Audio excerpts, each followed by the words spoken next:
is Chay Rodriguez, and you are listening to Goals, the podcast for the dream chaser, risk taker, and goal getter in you. I am here with special guest, Hope Wiseman. Hi, everybody. How are you doing today, Hope? I'm great. I'm really excited to be here. I'm super excited to have you. I know you came all the way from D.C., the Maryland, DMV area. Yes, that's where I grew up. Yes, so. still freezing. Yes, here. still. Yep, it's cold here too. So it's just snowing there right now. You can't escape it, right? No. So, Hope, let me ask you, if you could pick one of the three that you can classify yourself right now, your entrepreneurial career, or your dream chaser, Okay. a risk taker, or a goal getter. I think I am a goal getter for sure. Because everything I'm doing right now, it's like I literally manifested it. I decided this is what I wanted, and I went out and got it. So for sure, I'm definitely a goal getter. Yes, and when we say this is what you wanted. Yes. We're going to be specific right now. Hope, I'm going to toot your horn for you. Okay. The youngest Black person in America to own a dispensary. Female. Yes. Youngest Black female to own a dispensary. Yes, it's really exciting. It's an honor. And I'm excited to be able to pave the way for other people. That's the main reason I wanted to do this. Not just, for myself for financial gain or anything of that nature. I really just want to pave the way for other people to be a part of this industry that is going to have a huge economic impact. But on top of that, we as African Americans have been the most affected by incarcerations within this industry. So I think that we deserve a seat at the table. Definitely. We deserve a couple of seats at that table. Yeah, quite a few. You're right. We do. So I'm just at least trying to make sure that, I took a hard path to get to where I am, but now I made a way, and I want to make it a lot easier for people to come behind me and do great things within the industry as well. Let's talk about the beginning of that path. So you went to Spelman. I did. You went to Spelman, and that's where you kind of got into emerging markets and things like that, correct? Right. Yes, I was an economics major. Okay. So that's where I got it, like you said, emerging markets and trends and, just looking at the economy as a whole. That's kind of where my interest sparked. My career interest while I was in school was investment banking. Okay. So every summer, that's what I would do. Those were the internships that I would get, and that's what I ended up doing full time. But I always had that entrepreneurial bug. It's in my family. My mother is an entrepreneur. My grandmother is an entrepreneur. All my aunts are. All the women in my family are. So, I always kind of had that in me. When I realized that investment banking really wasn't for me and I needed to figure out what the next thing was, naturally I wanted to start my own business. At this point I was like, you know what? I have my chance, and I'm young enough where if I have to start all the way over, I'll still be okay. I could bounce back. I don't have kids. I don't have a family yet. So I can kind of just do anything. So I honestly, when I first had interest in the cannabis industry, I was a little weary if it would actually work out. But eventually I realized that once I started partnering with other people with a lot more experience and more resources than me, I realized that it was doable. And now here it is 3 years later, and it's happening, and it's really exciting. We're going to touch on every single point that you just touched on. But what I do want to ask you is, I read in a few interviews just researching you that you grew up in an affluent African-American community. I did. PG County, Maryland. Hey, Maryland listeners. I know. Merlin, as I like to say. I don't have that accent, naturally. No, I don't. I'm about to actually say two. No, two. Oh, that's Baltimore. That's not PG. Okay, That's Baltimore. Okay. Two. Okay. Two. We say it. We say it the right way. But yeah, that's Baltimore. That's not us. Baltimore is different. Yes, I asked everybody that's from Maryland. Say two. I want to know if you say it. Oh, if they say it like that, they're from Baltimore. Okay. Good to know. It's me watching The Wire back in the day. So you growing up in an affluent Black community, were you under the impression that all Black people kind of came up with money? Early on in my childhood, yes, I definitely, because that's all I saw. Even if it wasn't, I saw Black people that had, money, I guess you could say, but I didn't know that it was unusual to see that.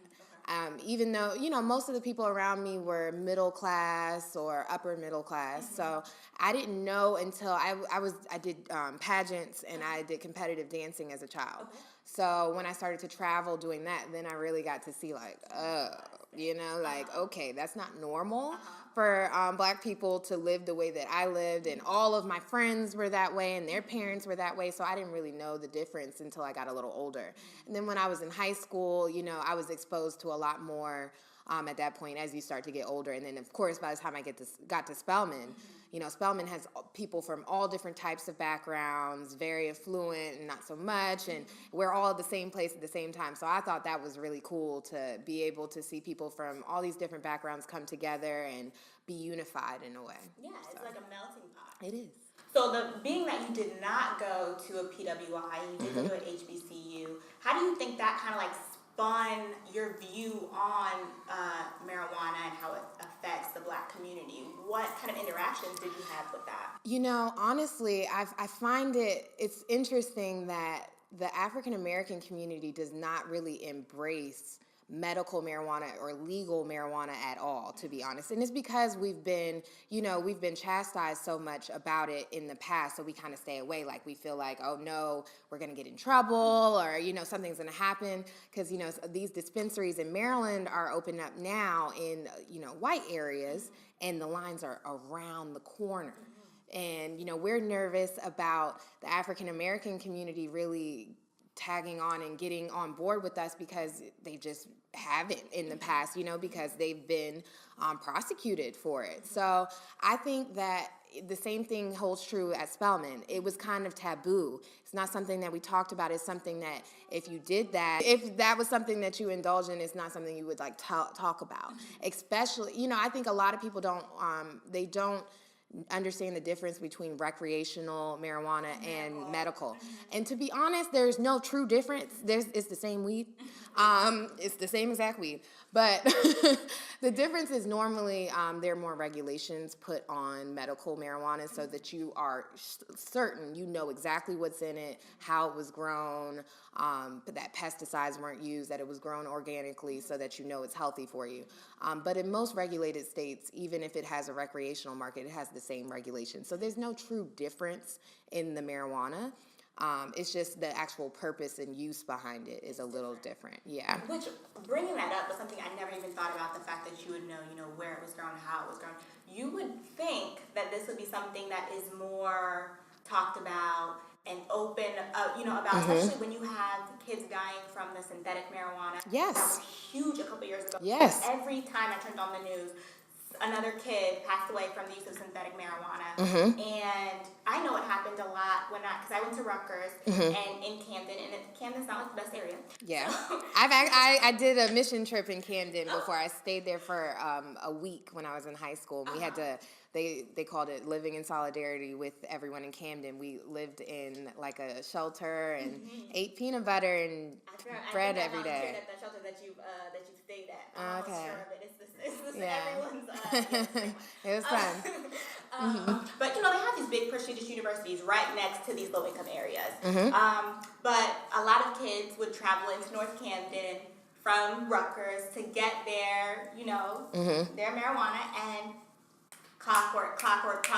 You would hear about these synthetic marijuana stories. So you would think that the marijuana industry as a whole would be something that everyone, even law enforcement, is jumping to get on, because if they know that you take part in it, why wouldn't they want you to have the safest option possible? And be involved in the regulation behind it. I completely agree, but that's not always the case, because you have to understand that these law enforcement officials they're just people, who have the same stigmas and who've been told the same things about marijuana that you have. So, and a lot of them are from the generation above us, and they really have a hard time accepting it. Our generation is a little bit more open-minded, so they're willing to at least learn about new things, where in the generation above us and then the generation above that, they're absolutely not open to it. So, it's just been, I think education is the number one That's the key within this industry. You have to tell people about the science of it. And something I like to tell people, so if you think you're just a recreational smoker, you're really not. You're treating some type of deficiency within your body. That's why some people enjoy smoking and some people don't. And there's multiple different ways that you can actually intake the product, like intake THC, or it's not even just THC. There's so many different parts of the plant. So I just, like I said, education is key. Because I just think that people have this idea of marijuana, and you go back to, I mean, we could take it way back to like reefer madness and all that craziness, you know? So people have this negative stigma that we just have to eradicate at this point, because it's not true. Definitely. And I think a part that you play in eradicating that stigma would be your work with compassionate herbal alternatives. Yes. Correct. So tell me about the mission of CHA. So CHA was originally founded, that was the company that we applied for our license under. Okay. But at this point, we're kind of turning it into a nonprofit that is focused on education, so basic like cannabis science, the history of cannabis, kind of a little bit about what I was saying on the war on drugs, and cannabis has been in U.S. history dating back to the 1900s. So we actually used to have it in our pharmaceutical products. So, just kind of talking a little bit about the history and where this stigma comes from. That's what CHA is focused on, as well as we are trying to develop a program where we're able to subsidize the cost of the medicine in Maryland, because it's not something that your health care covers.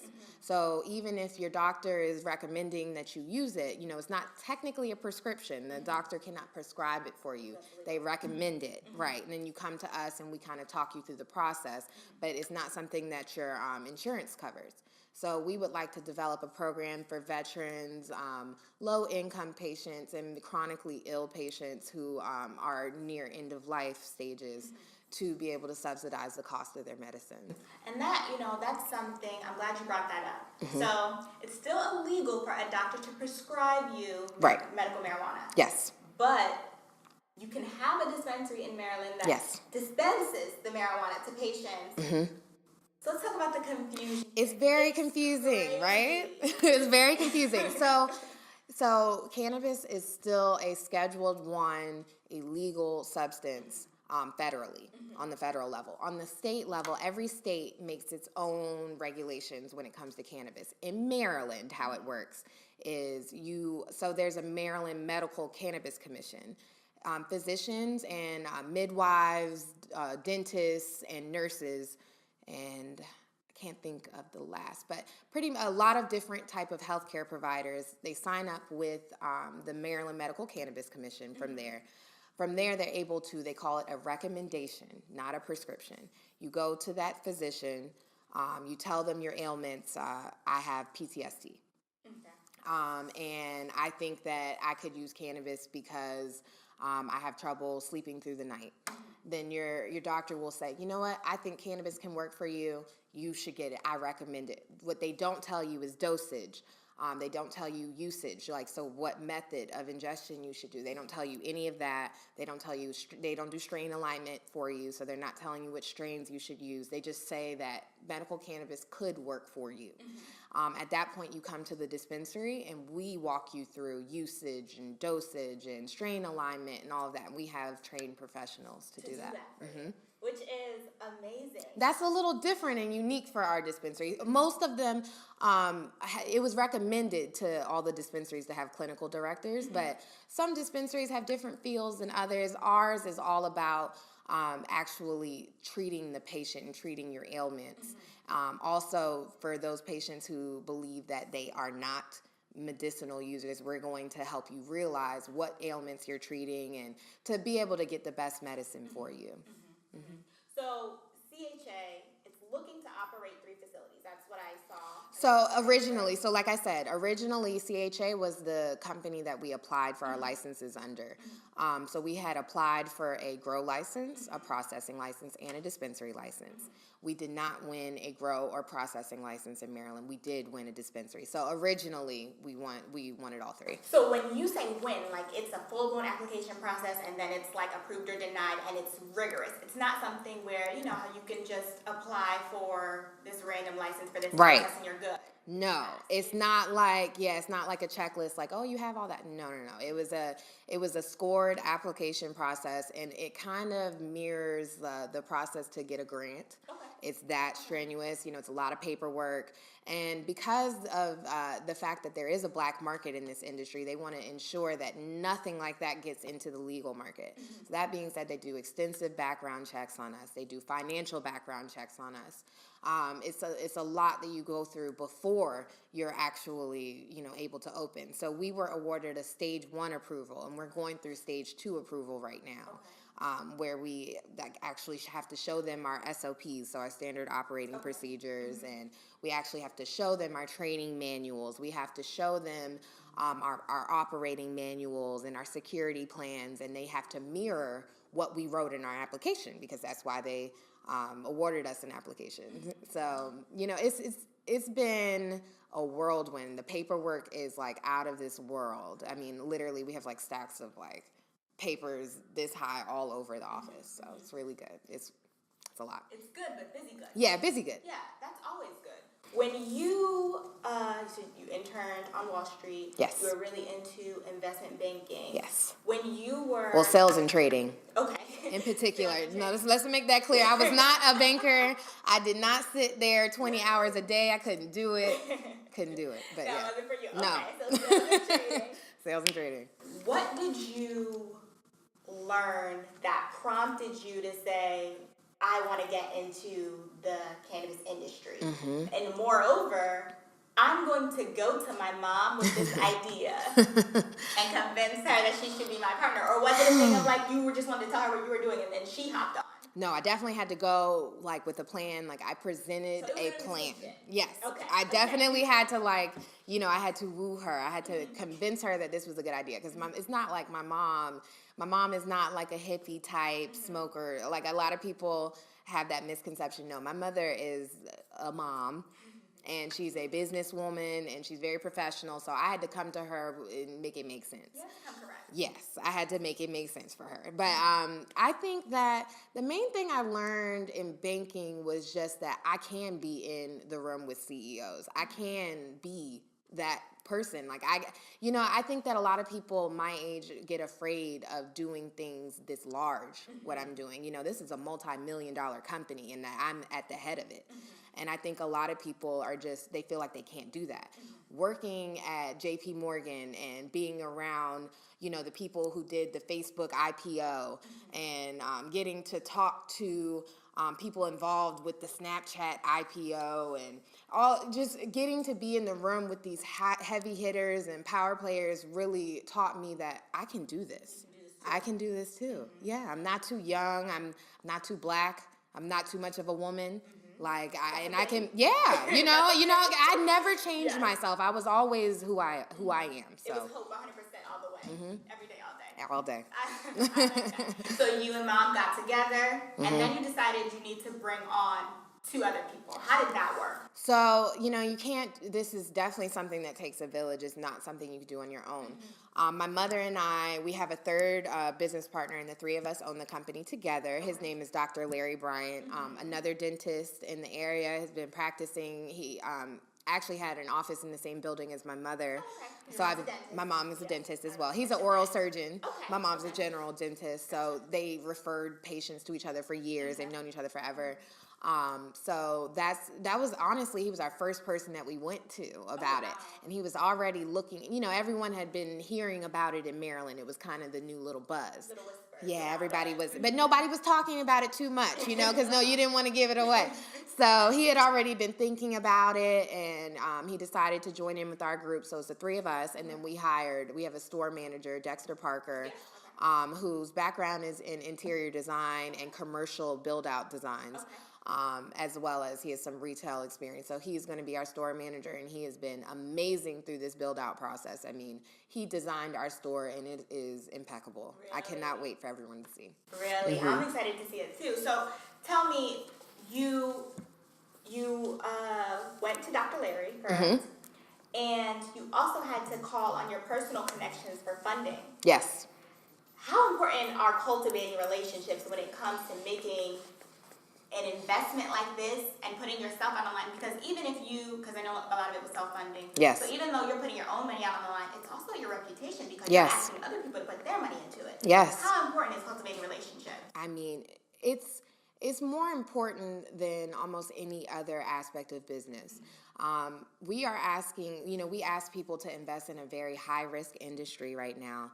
And I think that it helps having, they call it skin in the game, when you have your own money involved in your project. Because, some people go through projects like this and don't use any of their own money.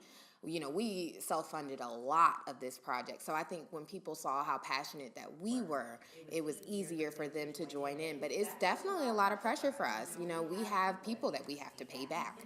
And, we haven't even opened our doors yet, and we've spent a lot of money. So it's definitely nerve-wracking, and this industry is not for the faint of heart. It is not. No. Like you said, you've had to build up thick skin. Yes. Being in the room with some very powerful people, being young. Yes. Black. And a woman. Talk to me about that a little bit.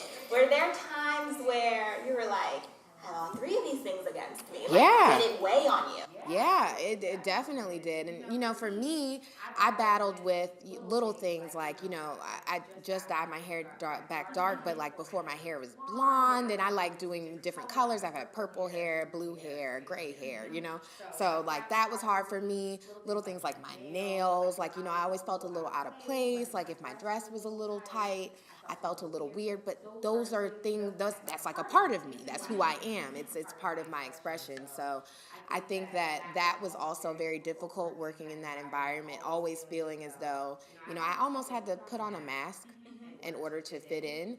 And I feel like that people should be more of who they are and find places that you're accepted in and go that way. I don't think that when you have to conform that you can ever reach a true state of happiness.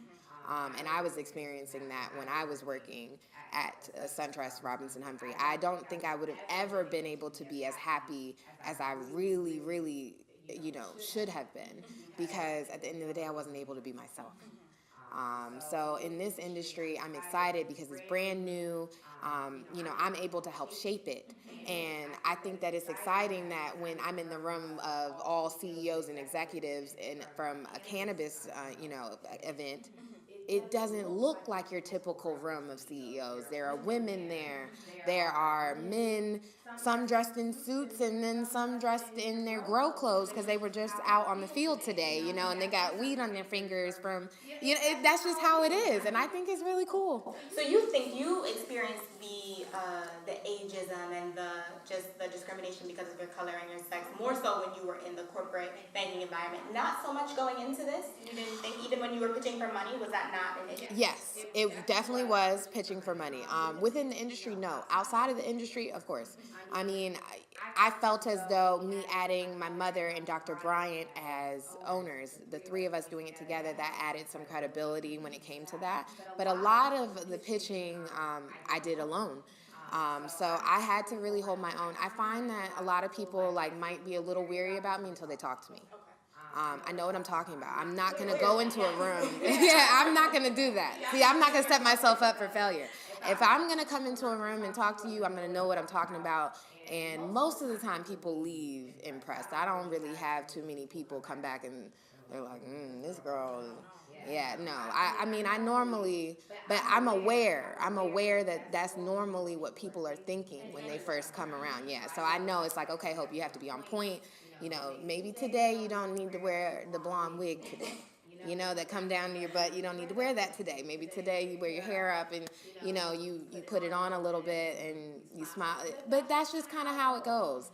And that's still a part of me. I don't feel like I'm having to be a different person when I do that. It's just I kind of feel like, okay, it's game time. You're like activating different parts of your right. Exactly. You got to just kind of learn how to maneuver that. But I think that that's just something that like anyone who's having goals that they set and they're trying to reach, that's something that you have to do. You have to kind of learn, all right, so this time I have to turn on, I have to be, very intelligent about what I'm speaking about, or this time I need to be like a hard ass, I really need to get my point across and I need to take control, or this time I just need to be a servant leader and listen to those below me and hear what they're going through so I can help them better. You have to have multiple personalities when you're in charge. So, but I think what's not covered enough is the ageism aspect. Yeah. Because it's always talked about on the other side of the spectrum. You hear about older people or baby boomers getting pushed out, because younger people are coming up and want to come in when the ranks want to do their job. You never hear these young people coming in, moving and shaking, are often discarded and disrespected because of their age. Yeah. I think that especially, you don't expect millennials to run anything. People expect millennials to come in and be the ones to come in and get those entry-level jobs and kind of knock everyone out like that, work their way up. We're hardworking. We're smart, all of that. We're more than just that. We are innovative. We're so open-minded that our brains are being able to reach different points that I feel like other generations haven't been able to do because they've been so closed-minded. I think that our generation is the generation that is going to kind of change the face of business and hopefully America's economics as a whole. I think that we have to kind of bring it more in-house, bring it back to America and bring jobs here. And I think the way by doing it is starting your own businesses. Definitely. We're no longer waiting that 3-year mark to then go up to the next, as you can attest to. Yeah. We're making it happen for ourselves. So we're young. Like I said, I don't have any kids or family yet. So, this is the time. This is the time to give it, go all out. And then, because at the end of the day, like even today, if I lost everything today, I could start over. I would still be okay and I would still have a great life. So I feel like, go for it. Yes. Now's the time. I don't know if you heard that song, Big Sean's Bounce Back. That was my theme song for the second half of this year. Because it's so true. Like, you can take an L, but at this point in our lives, like you said, I don't have any kids either, we can bounce back. Yeah. We can bounce back. I'm okay with it. So I mean, I love the thrill of. So maybe I am a little bit of a risk taker too, because I do love the thrill of kind of just throwing yourself out there in business and really giving it a try. I feel like, how are you going to know if you don't try? Yeah. So I'm going to throw a stat at you. Okay. In 2012, 40,000 inmates in state and federal prison were serving time for crimes involving marijuana. Roughly half were for marijuana offenses alone and were largely charges for distributing the drug. That's from Newsweek.com. Okay. So you're now the plug. How does this make you, like, you're the legal plug? The legal plug, right. I'm about to say the legal one, but yes. You're the legal plug. When you hear I should make like a t-shirt that says that. You should. When you hear that stat, how does that make you feel, just in regards to how far, obviously, we have come, and then also, maybe not, because I did read some information stating that licenses for distribution, for having a dispensary, were not necessarily granted to African Americans, and then the government had to go back and say, okay, well, these 5. Right. Well, okay, so that's kind of true and kind of not. So first, to address the statistic, that's very unfortunate. It makes me very angry. And I get sometimes, like, I'll hear people say things like, yeah, that's cool that you're doing that, but all these people are locked up because they had a gram of marijuana or some particles in their car when they got stopped, and now they're locked up. I think that is ridiculous, and I wish that I could, reverse that. However, another mission of CHA is going to be working with attorneys who are able to expunge petty drug offenses off of your record. I think that at the end of the day, when something is illegal, it's illegal. So you should be aware of that. It is not fair that now it is not. And, people are being, stopped and let go for things that now people are, older, people from the past are serving long sentences for. It is unfortunate, but it's like you have to be aware of those things. We as African Americans deal with things like that all the time, and we just have to be aware. But yeah, I think it's very unfortunate. I will do my place, my as much as I can with my place in the industry, but it's definitely just something that is going to have to be a continual thing. President Obama did a lot to release inmates that were on petty drug crimes. I'm not sure if that's something that's going to be a priority of our current president, but potentially I would like to partner with some activism groups that do focus on that, because I think it's a huge issue within our community. It's crazy. And the fact that your process has been, like you said, like a 3-year process. Yes. You're in uncharted territory. Well, you were in uncharted territory 3 years ago. Now it's a little... It's turning into something. You have the machete and you're... Yeah, I mean, we're whacking it down all the way. But to address the part about the licenses. Yeah. So in Maryland in particular, what happened was, so like I said, there's grow, processing, and dispensing. The dispensaries can only purchase from the processors and growers. The processors are making like oils and concentrates and like your vape pen cartridges and things like that. They're purchasing their product from the growers. So as you can see, the grower is the one, that's where the industry starts. That's where the most money is going to be made, the grower level. In Maryland, there were no African American groups awarded a license at all. Maryland is 33% African American, so you would think that any license for anything in Maryland would reflect those numbers, but they did not. The Black Caucus in Maryland introduced a bill to try and make it mandatory that they add 5 African American grow licenses. However, that bill was not passed. It did not fail, it just didn't make it through session, which was a little questionable. I went, yeah, I wonder why. But it's something that a lot of African-American officials in Maryland are working to reverse, and they're trying to make it so when licenses become open for the next round, that it's mandatory that the African Americans get a seat at that table, because that's where the real money is going to be made. I mean, the dispensaries, we're going to make money too. So it's not like, I mean, there's no shortage, but the point is, it's just not fair that every group that was awarded all looks the same. Yeah. Especially in a state where not everybody looks the same. Exactly. And is that something that you kind of learned through your 3 years? That's information that you kind of garnered? Yeah, we were under the impression that it would be a completely fair application process. It was a little, it was not transparent, so we're not really sure what exactly happened and what didn't happen. But, we definitely realized there were a lot of politics involved. We are just so thankful that we were awarded a dispensary license, because now we're in there. From here, it's only up.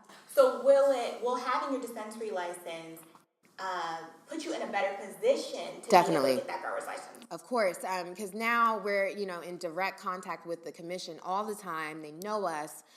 They also know that we had applied before, so they're going to see the progress in our application when we apply again. And like I said, just having that connection now, we know the commission and they know us, and they'll be able to trust us, especially if they see that the community trusts us. So that's going to be our main goal in our first year, just trying to gain the trust of the community and really let people know that we're here to be servants of the community. We're not trying to overtake or overstep any of our boundaries. And for people who think that just because you're Black, your customers will already trust you, explain why that is not true. I think it's the complete opposite. And I feel like, Black people, we don't trust each other sometimes. We're kind of like, I don't want to work with the Black person because I know Black people are a little, that's not the case with us. Our staff is extremely professional. I made sure to only hire people that had the same values and morals that we have. My mother and I are workhorses, and we don't play. You know, Dr. Bryant is very passionate about the science behind the medicine, the clinical aspect. So, like, when you talk to him, I mean, you feel it. It, like, oozes out of him. And he's also a great businessman. Dexter, extremely professional, our store manager. And all of our bud tenders are very professional. It's not going to give you a stonerish feel or a head shop feel when you come in. You're going to feel like you're in a high-end, probably feel like a furniture store a little bit. But, you know, the look that we were going for is like an Apple store of cannabis. Okay. Yeah, very open floor plan. You're going to feel like you're in like a spa. And you're going to give them an experience. It is an experience. We actually call the room where all the product will be, we call it the experience room. Okay, I like that. Yeah. So, garnering all this information and just retaining it, how did organizations like Women Grow help you to, you know, get into that initial researching process and then help you along the way? Well, Women Grow, I account that as being the start for me. Okay. Before, when I didn't know anything about the industry at all, I didn't know where to start, and I'm just Googling, like, marijuana industry. Google. You know, one of the first things that came out was Women Grow, which is a networking group, and they're all over the U.S. I went to a Women Grow event in Maryland, and that's where I first connected with some people that I'm still heavily connected with today. It's a place where a lot of industry professionals get together, connect. We have different seminars. It's just a really good starting place for the industry.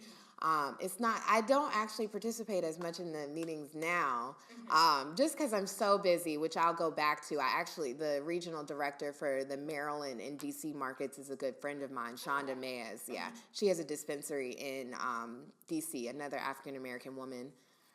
Killing it in DC. But yeah, so she's the director of Women Grow in Maryland and DC. And so I go to a lot of those events still, but yeah, I think that Women Grow and organizations like Women Grow are great starting places for people who want to be involved. That's where everyone goes, and all these conferences that are popping up all over, they're great. A lot of people go to them, and they have a lot of information that people could use. Is that resource something that you and your business partners took in when saying that you wanted to teach others about the marijuana industry and the benefits? Definitely.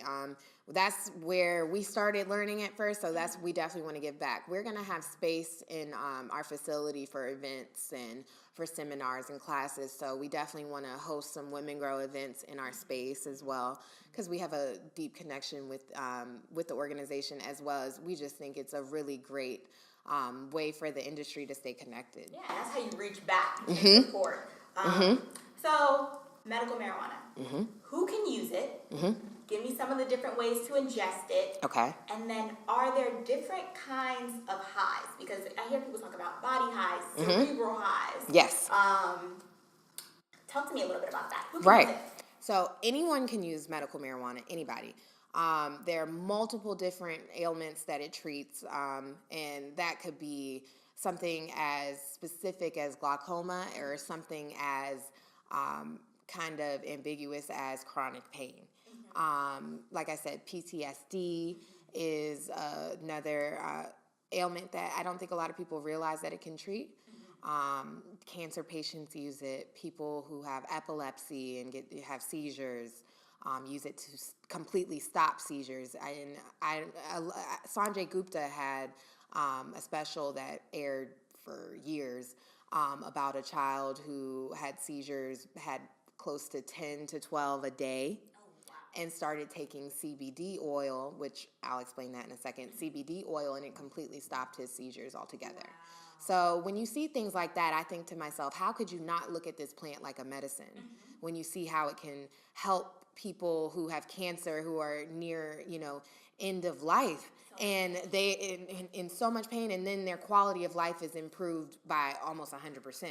I've had people literally say, like, look, my grandmother was dying, she was on chemo, and we gave her a weed brownie, and then she was able to talk to us, she was laughing, she was smiling, she was eating, and we haven't seen her eat in 3 days. Yeah. And if you could have your family member feel like that near the end of their life versus being miserable and unable to even sit up, why wouldn't you want to give them that? So to go back to other ways that you can ingest it. So edibles, people are getting into edibles. I'm not a fan personally because it's a lot. And that's a body high. And you never know how much, I feel like you never know how much you're taking. Like you can have like a little bit, there's this place in New York, they have, like they do Captain Crunch bars of them. And it's just like, he explains like, oh, well, if you're gonna get this many milligrams, you should take like this much, and then if you're, and I was just sitting there like, I wasn't kind of. We have to learn as industry professionals. Sometimes we have to learn that like you guys don't know what we're talking about. So when we're talking about in milligrams and stuff like that, you guys just don't understand. So we have to find different ways to be able to explain that a little better. But edibles are really hard to regulate, which is why Maryland doesn't actually allow edibles at all, because they are hard to regulate for that reason right there. But in actual like regulated markets, they do force labels to go on it. So they has to tell you how many milligrams are in it. We just need to explain to you, okay, 10 milligrams, that's cool. You can eat that. You'll be okay. If it's 100 milligrams, that means you're supposed to eat little pieces. Do not eat the whole brownie. You will be asleep for like 2 days. Okay? But nothing's going to happen to you. That's a good thing. You can't overdose on marijuana. It's never happened. So I want to talk about this, right? Because I was talking with my cousin, and we were talking about body highs versus like cerebral highs. And we were both just like, body highs just make us really uncomfortable because like, in her words, she was like, I took a bite of a sandwich and I could feel it get on my throat. And she was like, we were all in a room together, and she was like, oh my God, I'm going to die and no one's going to know because I have a piece of sandwich stuck in my throat. But I can't articulate it to anyone. She said, and slowly but surely, all her friends are coming back to her saying, I totally know what you mean now. Yeah. Like it feels almost dangerous. It's a mental thing at that point. Okay. Yeah, it's a mental thing at that point. But I think that people just, when it comes to edibles, people are just taking too much at once. It's making you paranoid, and it's making, that's where all that comes from. It's just from overdosing. So that's why, we really want to coach you through that so you understand. We need you to understand what these milligrams mean so you really won't do that and take too much. I had a bad experience with the edible before as well. So I completely understand. I thought the sky was falling.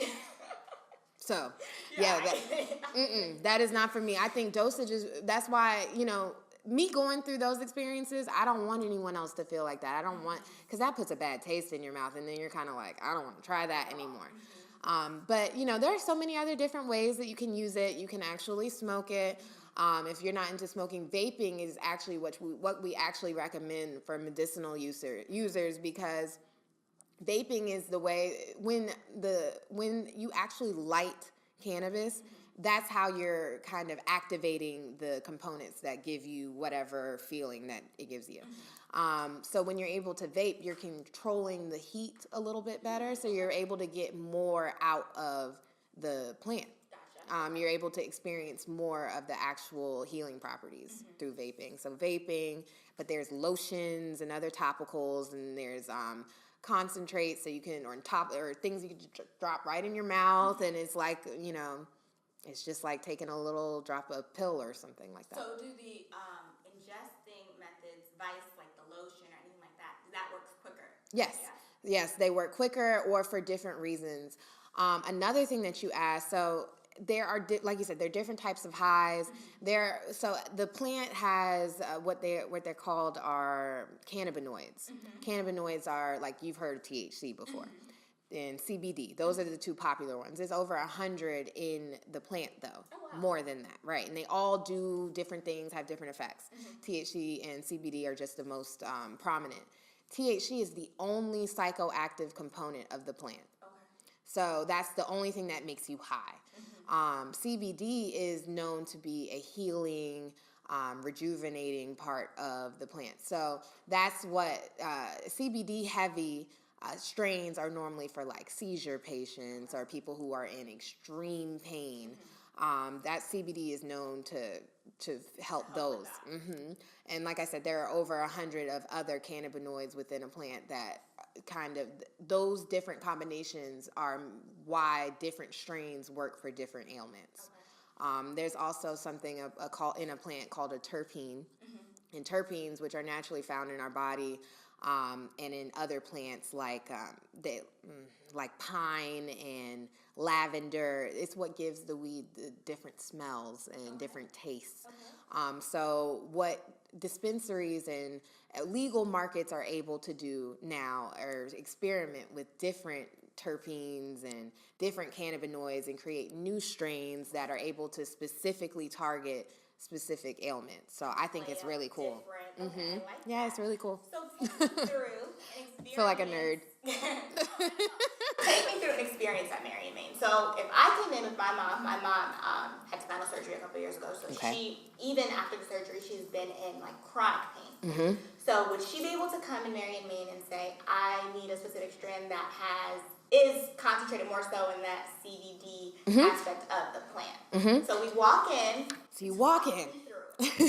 So you walk into our reception area. At this point, before you even come to us, you've already registered with the commission, and you've already gone to a physician, and they've already said, yes, you are eligible to go to a dispensary. At this point, you come to the dispensary, you check in with, we have an armed security guard, because we want our patients to feel safe. At the end of the day, the industry is still high risk because it's usually a cash-only business. We will not be cash-only, but usually a cash-only business, and it's just a high risk. So you'll check in with our security guard. They'll verify your credentials. At that point, you'll be able to enter into the experience room. So you'll get buzzed in. All the doors have key fob access. You can't just like walk in different doors and all that stuff. You'll get buzzed in. At that point, if it's your first visit, what you'll do is we have something we call a bud bar. And the bud bar is just like a consultation area. You'll sit down with one of our clinical staff members who will go through your medical history, why you're here, what you need to treat. So in the case of your mother, we would talk about her back surgery, how she's feeling, the levels of pain that she's feeling. We want to know exactly like how it feels, because that makes a difference in the strain alignment. The next step is that we would go through the strains that we offer and what ailments those treat, and then we would align which one would work best for you and your specific needs.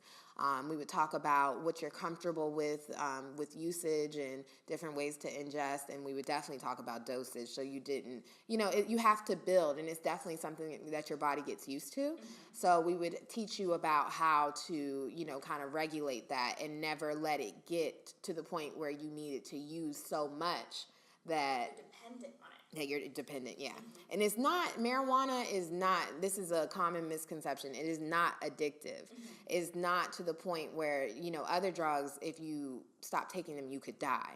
Marijuana is not like that. I know people will say, well, no, I can't sleep and I can't eat when I'm not doing it. And it's like, yeah, just like if you're used to watching TV every night when you fall asleep, you're not going to be able to fall asleep the first few nights. Yeah, it's a routine at this point. So, and your body, you might feel a little bit of a withdrawal, but it's not actually physically addictive. Your body does not need marijuana to continue. You could stop marijuana cold turkey and you'll be fine. So, that's something that I always like to explain to people, because you hear that all the time. Well, it's addictive and stuff. And it's like, no, it's not. And after Lil Scrappy went to rehab for marijuana use, that was for love and hip hop. That was for ratings. I was so confused because I was sitting there. Me and my friend was like, but I thought that was attention. That was. Do you ever hear? I've never heard of a marijuana rehab. I heard of that, and I was like, what is he like? Is it laced with something? Like, what's he smoking that he's like addicted to it? Or maybe he had other stuff that he didn't want to tell people. That's very true too. But it's things like that when you blame it on the marijuana, right? It creates that stigma. So all this information that you're giving us, we need it to break that stigma. Why is it not readily available to us? Well, a lot of people just didn't know. We didn't care to look into it. I think the government did a great job at brainwashing everyone. Yes, they did an amazing job at brainwashing everyone. And I think it became a moneymaker for the government to lock up little black boys for selling weed to get by, or just for having it. I mean, a lot of arrests and a lot of people who are sitting in jail right now is for possession and for small amounts, for 2 grams, 3 grams, where in states like even here in Atlanta now, it's decriminalized. So if you're caught with less than an ounce, you're not going to jail. Where If you were caught with an ounce of weed in Atlanta even last year, I'm afraid for you. You know, I don't know what's going to happen. So it's just very, it's an evolving industry. And I think that people are starting to become more open to it. So I think we're going to start seeing a lot more research and a lot more people speaking out positively about it. So when Senator Cory Booker brought up a bill to just drop marijuana from America's list of controlled substances, what did that do to like your overall feeling about the business? Were you like, yes, I predicted it, we're moving in the right direction, even though it didn't get passed? Right. What does this mean? Like, what does bringing up something like that mean? You didn't get left out the building. That's the crazy thing about it. I think that is just, like you said, I think it's a good step. He did, like you said, he didn't get laughed out the building. He was listening. People listened. And I think now it's a conversation to be heard. You know, as a business owner in this industry right now, I don't know if I'm 100% for legalization. In complete legalization. I do wish that it was moved down at least to a Schedule II drug, so that we were able to do more research and put out scientific research that was, you know, accredited from a university on it. I wish that we could do that. I don't know if I'm ready for federal legalization yet, because that means the big boys are coming for us. That means Big Pharma is going to come for us. That means that the government may try and regulate the industry so much so that no one can actually benefit from it. So I think, you know, right now, everyone in the industry just wants to figure out the best ways to move forward. And that's why these political activism groups within the industry are so important. A lot of industry professionals are joining in them to help push the agenda in a way that will still keep these original players in the industry here. We don't want to get pushed out once it becomes federally legal, even though I do want to see that. And I'm sure I'll see it in my lifetime. I'm sure. So, in Maryland, the police, local politicians, how have they treated you over the 3 years? And has it gone from a negative, connotation with your name and Marion Maine to positive now that they've seen the work that you've put in? Yeah, I think so. Just how I referenced, like how in white communities, honestly, the stigma is almost like removed, and the white communities are super excited to try it out and everything, and the African American communities are kind of like, no, you know what I mean? We get locked up for that. I don't want to do that. It's kind of been the same thing in the government in Maryland for us. So, Prince George's County is African American. Most of our officials are African American. They have these same views and feelings. So, especially in the beginning, before we were even awarded a license, no one even barely wanted to talk to us. Once we were awarded a license, I mean, it's coming to Maryland whether PG County wanted it or not. So I think they were willing to talk to us at that point, because it's like, well, hey, I mean, they're here, they're coming. We actually just did a presentation for the mayor of Capitol Heights, and that's the town that our dispensary is going to be in. And, they pretty much said, we're just happy that, since it's coming, whether we wanted it or not, we're happy that it's someone that looks like us. Someone that's really a part of the community. That's where we grew up. That's where I went to high school, 10 minutes from where my dispensary is. My mom's office is on her old office, her original office, and Dr. Bryan's original office is 2 minutes up the road on the same road. This is our community, is where we live. So we know everyone around there, and I think that kind of eased everyone's mind a little bit. So there was definitely a shift from, I don't really want to talk to you guys because y'all may or may not even win, and y'all are just some little, honestly, we were a little group, There were these huge groups that have dispensaries and grow centers all over the U.S. and have millions of dollars. They were applying too. That's who the government wanted to talk to. That's who they didn't want to talk to us, So I think now that we've won the license, we've gained that credibility. How will this impact economic growth in the Black community? I feel like a lot of people, I know Cousin Jeff talked about you on Be Smiley a few days ago, and he was just saying how good this is for the Black community, how this means that we'll be able to make so much more money. But it sounds like you were met with a lot of resistance being African American and trying to break into this space. Yes. With our president. Yes. With the the government passing things like net neutrality and really trying to regulate different things and different ways for small businesses to really thrive and even make it to your position, how can this help economic growth? How can the legalization, not even legalization, how can medical marijuana in the industry where it's at now help with economic growth for the African American community? I believe that as African Americans, we need to focus on ownership within this industry. I think a lot of people, yes, it's great if you got a job at a grow center, it's great if you're a bud tender at a dispensary, but we need to focus on ownership because that's where the true money is going to come, especially as all the laws expand and change and, over time. Like I said, when it becomes federally legal, everything is going to change. All the rules are going to change. So now's the time to get in on the ownership side.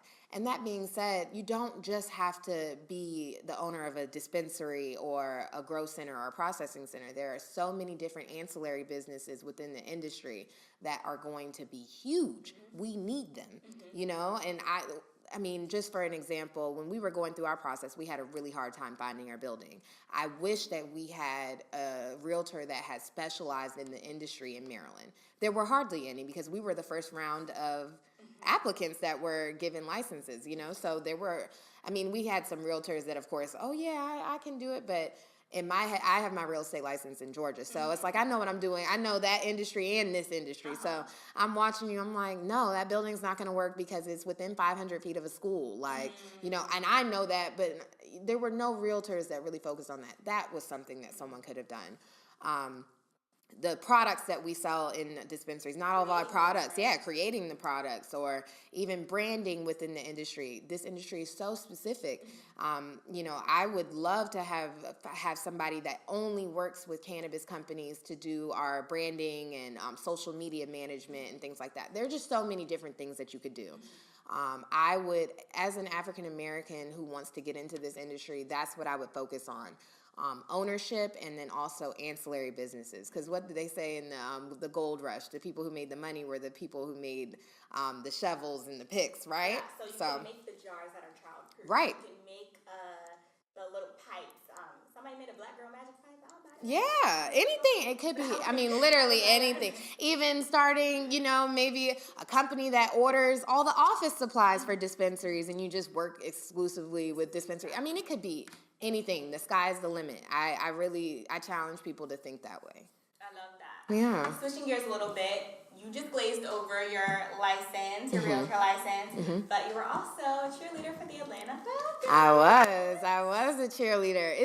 For me, that kind of just brought it back to my childhood. I was a dancer. I missed as an adult being a part of an organized group of women who are like-minded and who enjoyed doing the same thing. So that's what it was really about for me. So were you like a lifelong Falcons fan now? I definitely, they always have a place in my heart because I was really a part of that organization. They just blew up the old dome and it was like, I was like, no, I cheered my first game there and we went through so much there.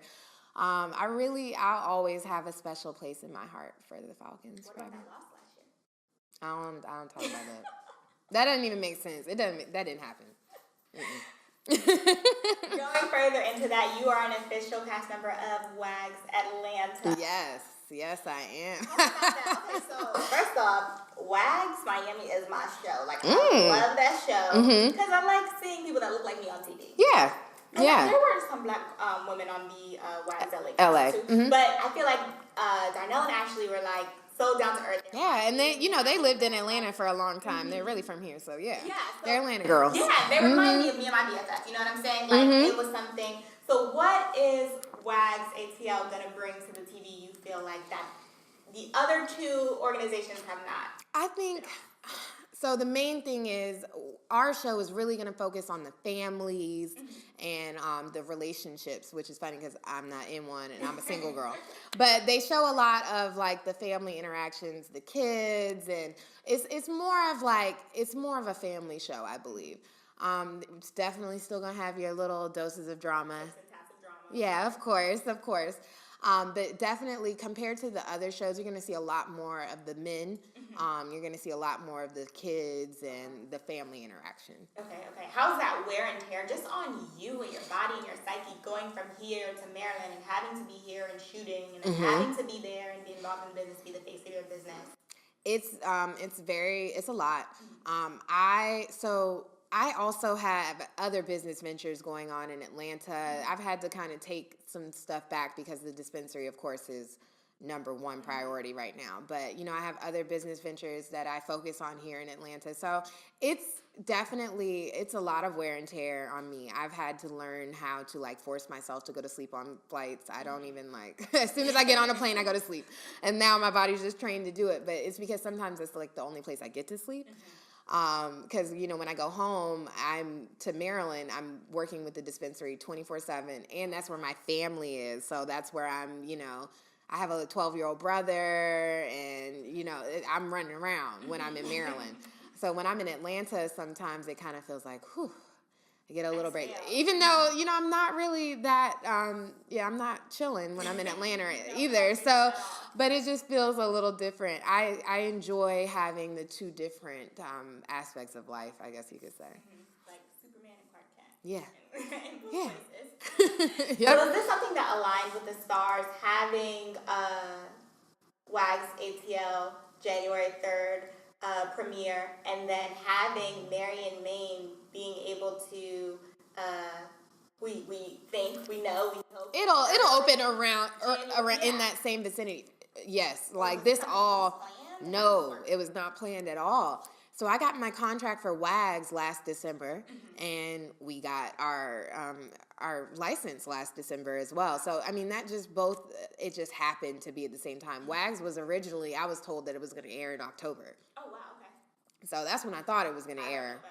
Yeah, and then November, and then now it's January, and technically it could change their mind at any point, and it could air in March if they wanted, you know what I mean? So, no, definitely wasn't planned, and it's just all, like you said, the stars have just been aligning right now, and it's a little overwhelming for me sometimes, but I feel very blessed. Yeah. I feel very blessed. Because this is the perfect storm, the perfect marketing opportunity. Yeah, it has been, but it's been back to back. So this morning, I was on a morning show this morning in DC, and then literally had to catch a flight, and now I'm here in Atlanta, and I had a phone interview before this. It's a lot at once, I could say. Had it been more spread out, it probably wouldn't be as much on me. Yeah. But at the same time, no complaints. I'm extremely happy. I feel blessed for all of, everything that's coming to me right now. So I want it all. I'll take all the interview. I'll do it. I'll sleep after. Were you contacted by producers directly, or did someone kind of bring you into the fold with the show? So I was brought in by a friend of mine, Chay Douglas, who is married to Harry Douglas, who plays for the Titans now. But he was played for the Falcons for 8 years or so. I met her when I was 18. I ran for Miss Fulton County. Kiera crowned me Miss Fulton County. She was Miss Fulton County before, yeah. So that's where we met. She was a Falcons cheerleader. I ended up trying out for the Falcons a few years later, and I got really close to her younger sister, Ariel Anderson, who was also on the show. So Kiera and Ariel were kind of is this something you'd be interested in? Because the producers asked about, our friends and stuff.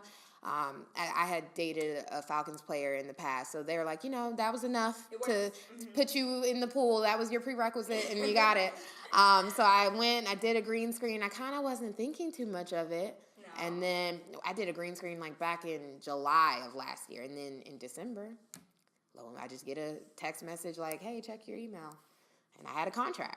So, yeah. Close down your DMs. Yeah. Your emails, but your DMs for the sake of the song. Right. Have you thought about how reality TV can skew people's vision of you as a businesswoman and taking you seriously? Yeah, I've definitely thought about it. I've, I battled with that for a long time. Should I even do this? But part of the image that I want to put out is that you don't have to be any one type of person, and that you don't have to conform for anything. What is meant for you is meant for you. So I'm excited for people to get to see a different side of me, because sometimes, when I'm talking business and all that stuff, it's just hard for you